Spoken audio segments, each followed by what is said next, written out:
Agenda यह है कि सारी सरकार के पिटारे में जनता के लिए आखिर क्या है। 3 मार्च है कल, बड़ा दिन है, बजट का दिन है। लाख वादे और उन वादों में क्या, उस पर जानकारी दे दें आपको। बड़ी खबर बता देते हैं कि देखिए कल पेश होने जा रहा है छत्तीसगढ़ का बजट। वित्त मंत्री ओपी चौधरी पेश करेंगे ये बजट और सारी सरकार का दूसरा बजट पेश होने जा रहा है। 1,07,000 करोड़ का बजट संभव है और बजट में रोजगार और किसानों पर फोकस किया जाएगा। उद्योग और पर्यटन पर भी फोकस होगा।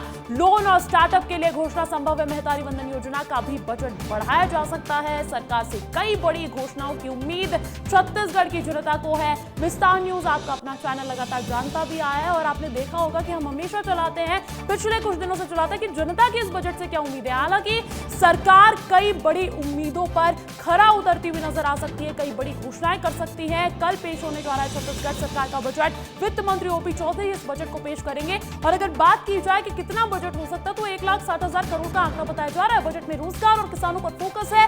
उद्योग और पर्यटन पर भी फोकस रखा जाएगा और लोन और स्टार्टअप कल्चर जो है उसको लेकर भी कोई बड़ी घोषणा देखी जा सकती है। इसके साथ साथ महिलाओं के लिए भी कुछ खास पिटारा खुल सकता है। वहीं देखिए इस मामले पर दीपक बैज और वित्त मंत्री ने क्या कुछ कहा है वो भी सुनाते हैं आपको। देखिए इस सरकार के पास न कोई नीति है, नियम न कोई नीति है, न कोई विजन है।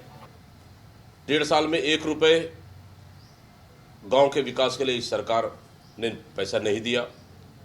साथ ही जो हमारे पिछले साल की कार्यकाल की जो काम है वही काम अभी भी रनिंग में चल रहा है। कोई नया काम इस सरकार में नहीं है।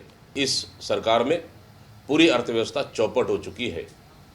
इसलिए मुझे लगता है कि कल की जो आने वाला बजट है छत्तीसगढ़ के हित के लिए नहीं बल्कि छत्तीसगढ़ के विनाश के लिए होगा। कल का जो बजट होगा, हमारी सरकार का जो दूसरा बजट होगा, वो छत्तीसगढ़ को एक नई ऊंचाई पर पहुंचाने के लिए पूर्ण रूपेण समर्पित बजट होगा।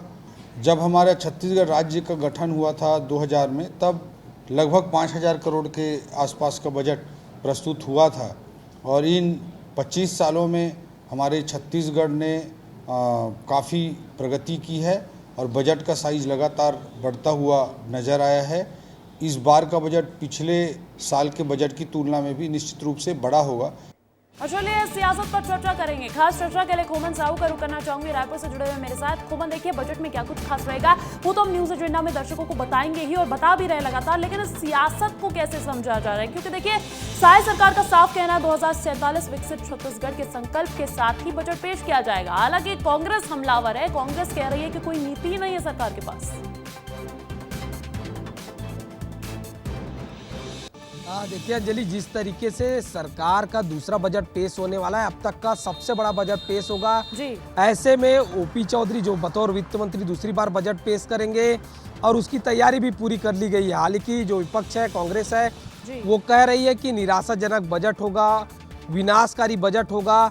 हालांकि जब भी सरकार कोई अच्छा काम करती है विपक्ष उस पर सवाल खड़ा करती है, लेकिन बजट पेश ही नहीं हुआ है और अभी से निराशाजनक कांग्रेस पार्टी जो है वो बताती हुई नजर आ रही है। हालांकि ओपी चौधरी कह रहे हैं कि 2047 को ध्यान में रखते हुए छत्तीसगढ़ का बजट तैयार किया गया था। पिछली बार जब बतौर वित्त मंत्री ओपी चौधरी ने बजट पेश किया था, उस दौरान युवा, महिला, किसान को फोकस रख के बजट पेश किया गया था। इस बार कर्मचारियों की बड़ी उम्मीद है। इसके अलावा जो युवाओं को बड़ा उम्मीद है, क्योंकि शिक्षाकर्मी की जो भर्ती सरकार ने घोषणा की थी सदन के अंदर, उसको पूरा करने की बात लगातार ये उम्मीद है। वो युवा जता रहे हैं कि ज़्यादा से ज़्यादा इस बार के बजट में नौकरी का प्रावधान होगा। किसानों को एक बड़ी उम्मीद है कि किसानों के लिए इस बजट में कुछ बेहतर होने वाला है। इसके अलावा महतारी वंदन योजना की बात है जो अंजलि 70 लाख महिलाओं के खाते में लगातार छत्तीसगढ़ सरकार पैसा डालने का काम कर रही है। महिलाओं को ये उम्मीद है कि सरकार स्किल डेवलपमेंट की ओर भी महिलाओं को आगे बढ़ाने का काम करेगी और बड़ा उम्मीद इसके जो कल बजट पेश होने वाला है उस पे छत्तीसगढ़ के आम जनता का लगा हुआ है। जी बिल्कुल बिल्कुल सही कह रहे हैं आप, तमाम जानकारियां दे रहे हैं। इसके साथ ये भी कह रहे हैं कि ये बजट उम्मीदों का बजट होने वाला है। बहुत बहुत शुक्रिया तमाम जानकारी देने के लिए। और जैसा कि सहयोगी खोमन भी बता रहे थे कि बजट में बहुत सारी बड़ी घोषणाएं हो सकती है। क्या क्या घोषणाएं हो सकती है ये भी बता देते हैं आपको कि महिलाओं के लिए क्या है, युवाओं के लिए क्या है और क्षेत्रों के हिसाब से भी क्या है। सबसे पहले आपको बताते हैं कि महिलाओं के लिए आखिर क्या कुछ खास हो सकता है। महतारी वंदन का दायरा बढ़ाया जा सकता है। ये वो योजना है जिसके चलते कहीं ना कहीं आधी आबादी भारतीय जनता पार्टी की तरफ आकर्षित भी होती है और बहुत मानती भी है। ऐसे में महतारी बंधन का दायरा बढ़ाया जा सकता है। युवा के लिए क्या है, लोन देकर स्टार्टअप में मदद करने का कोई बहुत बड़ा फैसला इस बजट में आ सकता है, कोई बहुत बड़ी मदद आ सकती है। इंफ्रास्ट्रक्चर के लिहाज से देख लीजिए कि अंदरूनी इलाकों में पुल पुलिया का निर्माण इस बजट के जरिए हो सकता है। पर्यटन के लिहाज से अगर बात की जाए, स्पोर्ट्स के लिहाज से बात की जाए या वाइल्ड लाइफ टूरिज्म के लिहाज से बात की जाए तो उसको भी बढ़ावा देने की कोई ना कोई ठोस नीति, बड़ी घोषणा संभव है। ग्रामीण अर्थव्यवस्था, नई योजना लॉन्च हो सकती है उसके लिहाज से भी। और अगर एजुकेशन की बात कर ली जाए, शिक्षा व्यवस्था की बात कर ली जाए तो शिक्षक भर्ती का ऐलान भी संभव है। और प्रशासनिक अगर जिम्मेदारियों की बात की जाए तो कई सरकारी काम ऑनलाइन करने की भी तैयारी यहाँ पर छत्तीसगढ़ सरकार की हो सकती है। हमने आपको बताया महिलाओं के लिए क्या होगा, युवाओं के लिए क्या होगा। एक तरीके से ज्ञान वर्ग जो माना जाता है, जिसमें गरीब होते हैं, अन्नदाता होते हैं, युवा होते हैं, महिलाएं होती हैं, उनके लिए क्या कुछ खास इसमें हो सकता है। साथ ही साथ एजुकेशन में क्या हो सकता है, प्रशासन में क्या हो सकता है। लेकिन देखिए, ये तो हमने बात की कि आखिर हो क्या सकता है, लेकिन जनता की क्या उम्मीदें हैं। छत्तीसगढ़ की साय सरकार कल अपना बजट पेश करने जा रही है जिसमें जनता को कई सौगात मिल सकती है।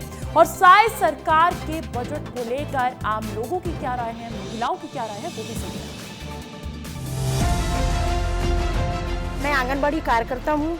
मैं चाहूँगी कि सरकार से मैं ये उम्मीद रखूँगी कि साथ ही साथ हमारा भी मानदेय बढ़ाया जाए। हम लोग को महीना आखिरी आने के पहले ही हमारा बहुत सारी चीज़ें वह हो जाती है, तो हम लोग के लिए सेविंग क्या बचा।